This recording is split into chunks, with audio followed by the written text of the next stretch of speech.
Welcome to Thoughts Roundup. Well, thank you for being with me again today. We have with us today Brother Chapman. Brother Chapman, thank you for coming. Yes, sir. Absolutely, my honor. He did not know that he was going to be on the program. I asked him, and he said, well, I hadn't shaved. I said, well, that's all right. And I noticed, I told you my hair is a little bit out of line here. You're looking sharp. Kind of get straightened up and fixed up just a little bit. Yeah. The whole thing is here, folks, I have to go to Charlotte every so often to catch an airplane, and it's always such a problem. Charlotte's a good airport now. They're friendly and nice, but parking and all of that stuff is so. Brother Chapman some time ago called me and said, Brother Marler, I want you to come and we'll park your car at my church. I'll take you and drop you off at the airport, and then when you come back in, I'll pick you back up and bring you back to your car. Well, that takes a lot of work out of it, Brother Chapman, and of course you knew that. And I'm so glad to be with you. This is such a nice office, such a nice church. What's the actual name of the town? Gastonia. Gastonia. Mm-hmm. Because my GPS was saying a little something else. Where's Bessemer? Where's that at? Bessemer City is just west of us. It's actually where I live. Yeah. It's just a small town, about 5,000 people. But this is Gastonia. Yes, sir. Yeah, I'll tell you what, it's so nice to get to be with you.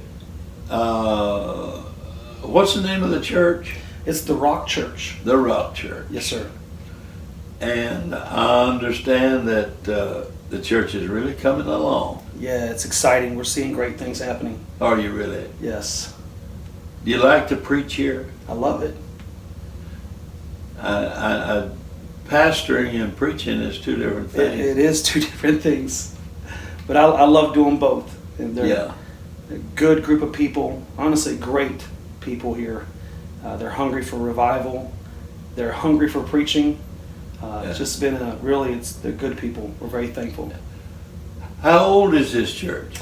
This church was started in 1967. My. Yes, sir. Yes, sir. 1967. This building was built and dedicated in 1972. Boy, this is a beautiful building. Yeah, we're very thankful. Blue. The auditorium's kind of, the color scheme is blue, isn't it? It's very pretty, yes. There's those chairs, those seats. Yeah, everything looks nice. Those seats are just so pretty. Mm-hmm. And it looked like that the audience is just right there. You can... Very intimate and... Yeah. But yet spacious. Yeah, we're very thankful. And we're debt-free. We had debt-free. We had a little bit of debt, but as of this year, we're 100% debt-free. Oh, I was going to give you $1 million to pay for it. Well, in that case, we have a vision for a new building. That's have a vision. Well, it's all. No, it's too late now. Oh, well. It's just you just unblew it. Well, we're taking up a whole missions offer later this month. I'll hit you up. Well, now tell me about your family. Well, how many and so forth? So we have 7 children. 7 children. 7 children. Yes, sir. 6 of our own and 1 that we adopted.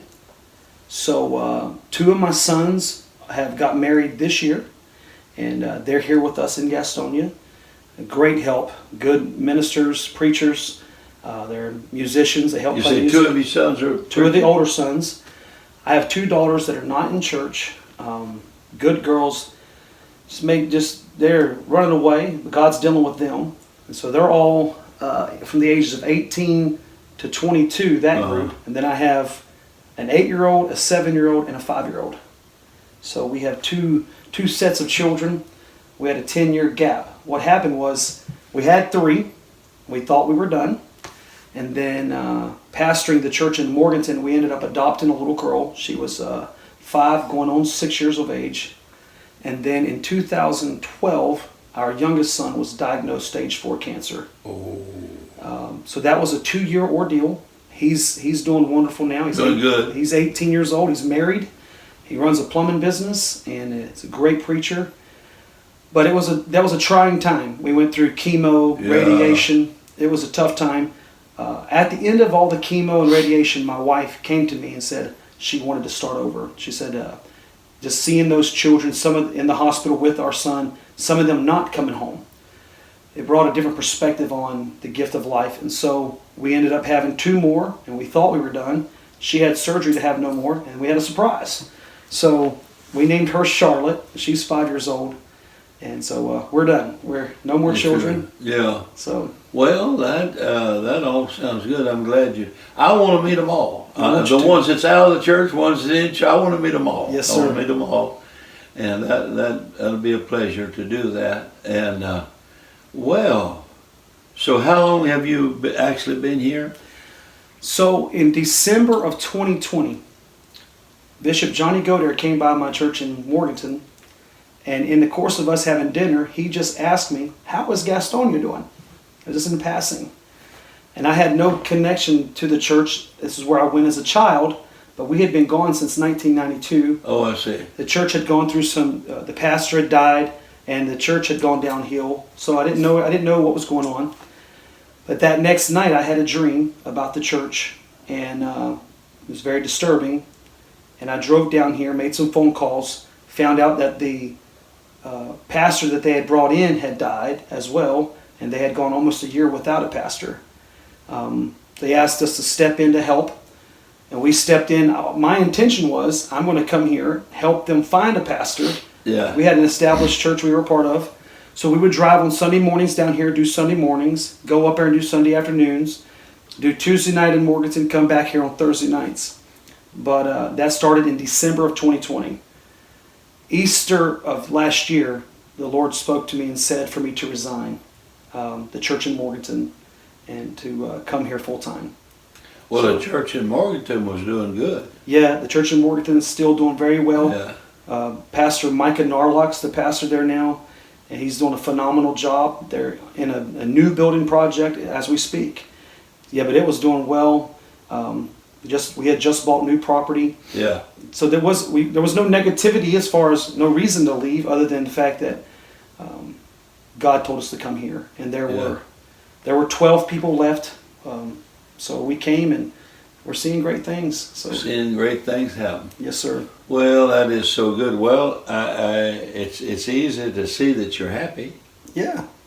And your family, how do they feel about the move and being here and all that? Yeah. They're happy. It was hard on the family. Yeah. My boys are older, so they were on board, and they had girlfriends, and they were moving toward marriage, which they have done now. But the little kids, it was hard. We had a lot of children there in the church. It took the playmates. Right. Yeah. But they've come, and it was hard on my wife. The church there, that was our babies. You know, we went, majority of those to the Lord, did the Bible studies. But there's no safer place to be but the will of God. Well, that's it. You can be in the greatest spot in the world, and if you're not in the will of God, you got a problem. Our first night here for prayer meeting, someone shot my car. So this was Welcome. welcome. We would, before church on Sunday, I would go out and clean up needles and condoms and trash in the parking lot from drugs. But in the time that we've been here, they've tore down houses, built new houses on the street. God has just improved the neighborhood. And the wife and kids, of course, they followed me with a good spirit. I knew they were sad. We prayed through it. But we're doing well. We got more kids coming to church, started Sunday school. And so we're running about 15 kids in our Sunday school classes now, and then around 80 to 90 in church on Sunday. Oh, that's super. That's super. Yeah. Well, I tell you what, it's just good to get to have this little time with you, and our listeners I can tell they're always interested in meeting new people and hearing the stories and knowing more about the churches. Yes, sir. Some people get to go to conventions and conferences and all, but there's a lot of people that don't get to travel and don't get ever meet new people and so forth. So it's very nice and interesting to talk to you. Yes, sir. And so thank you for being willing to come on the program. Yeah, it's my honor. And we're looking forward to hearing more great stories about this beautiful, beautiful church. Yes, sir. We thank you. Thank you. God bless you.